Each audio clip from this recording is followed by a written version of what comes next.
Okay guys, we're on our way home from our little Simpson trip.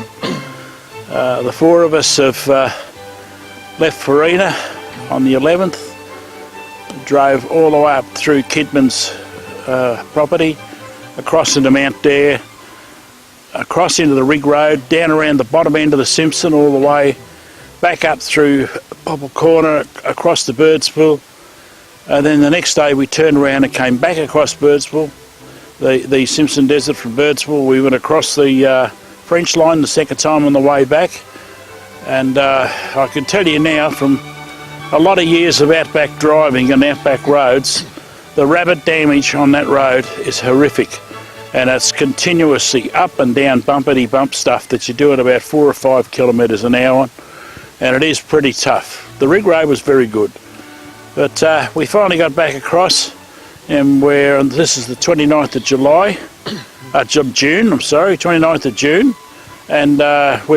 we camped at Lake Boggle in Victoria, central Victoria, about 3-hour drive to my place at home, and we're all going home tomorrow, and I dare say every one of us has to recuperate and wash all our clothes. Misfortunately, when you're out here, clothes washing becomes a problem. And I'll show you the car in a minute, and it doesn't need a wash, it's perfectly all right. Okay, how'd you go, Rod? Did you have some fun this trip? Good trip, mate. It was fantastic. I really enjoyed it, it was great. Such an adventure. So see guys, what you missed out on, another real trip out in the outback. A real remote trip, an isolated trip. When you see the videos on TV, on the YouTube channel, I still didn't get bogged. Remember my rules, I didn't get bogged, I never asked for outside assistance. But I did do some training exercises with Roger on showing him how to pull my vehicle out of a stuck position. But I wasn't bogged, of course. Okay guys, catch you later. And believe me, in the daylight it looks a lot worse.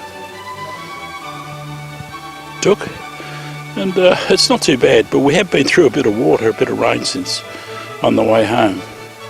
But if you're wondering what the camp setup is, I'll show you how we camp most of the time. That's fairly basic and fairly self-contained, and I know it's getting a bit dark here, but the two swags are underneath the awning on the side of the vehicle.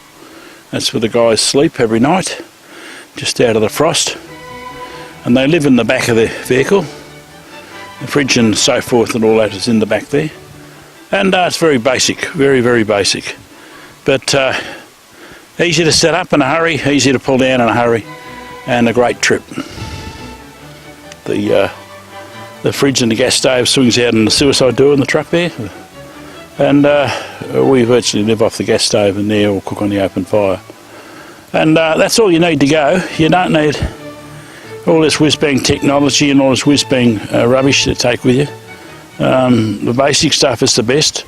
The more basic it is, the less problems you'll have. The more complicated it is, the more tricks and toys you have, the more things you'll have breaks. So think about it before you take off. Think about what you're going to take and what you're going to use. I've even got stuff in the car now that I brought with us on this trip that we didn't use. So I'm still working out what I need to take and not need to take over all these years. That's it for me guys. Hope you had a bit of fun, and I hope you can get out and do the right thing, and I hope to meet you out there someday. Jack's waiting for you. Get out there and do it.